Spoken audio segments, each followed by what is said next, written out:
Okay, so I'd like to begin by reviewing my two major advantages to allowing anonymity, and along the way I'll be refuting some of the points made by my opponent, Andrew. So first I said that anonymity promotes mental health. In the research I cited, studies showed that people feel more confident and more likely to engage in face-to-face interactions when the initial embarrassment of battling physical qualities, like shyness, were eliminated online. Andrew's first main point was that anonymity causes bullying. For this, he argued that adolescents in particular will lose the ability to see the consequences of their actions when they fail to see how their words affect someone else. Comedian and writer Louis C.K. delivered a very interesting speech about this exact issue when he discussed how online activity diminishes our ability to empathize.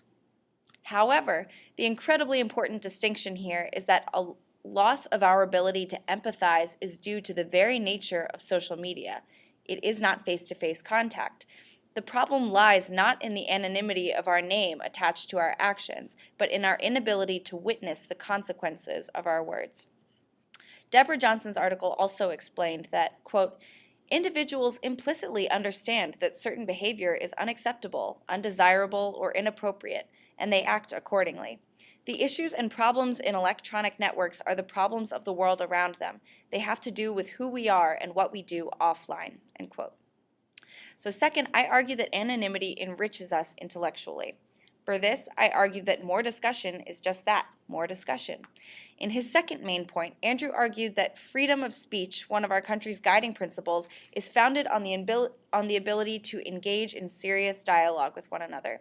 He argued that this dialogue would be undermined by trolls, people notoriously protected by the lack of identity.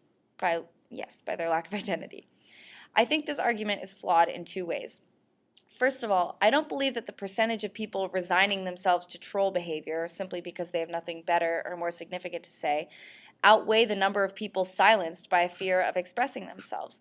There are many people in the world who withhold valuable information for fear of exposure, and allowing the option of remaining anonymous would surely reduce this fear and allow for greater discussions overall. Second of all, I find this to be a rather pessimistic view of what people in general are like. In the same study done at Temple University, it was shown that, quote, research on the construction of hoped-for possible selves in internet dating suggests that users regard their online presentations as an integral part of their overall identity production and seek to coordinate their online identity claims with their offline self-performance, end quote. So I know that's in reference to online dating, but I think the logic holds true that people intend to conduct themselves offline in a way that is similar to how they initially presented themselves online. So I know there are trolls out there, but I don't think there are very many in relation to the number of people that are silenced. And I don't think that that many people choose to behave as trolls because they would rather see themselves in the way that they would like to be portrayed online. So, once again, I'd like to emphasize that anonymity promotes mental health and it enriches us intellectually. Thank you.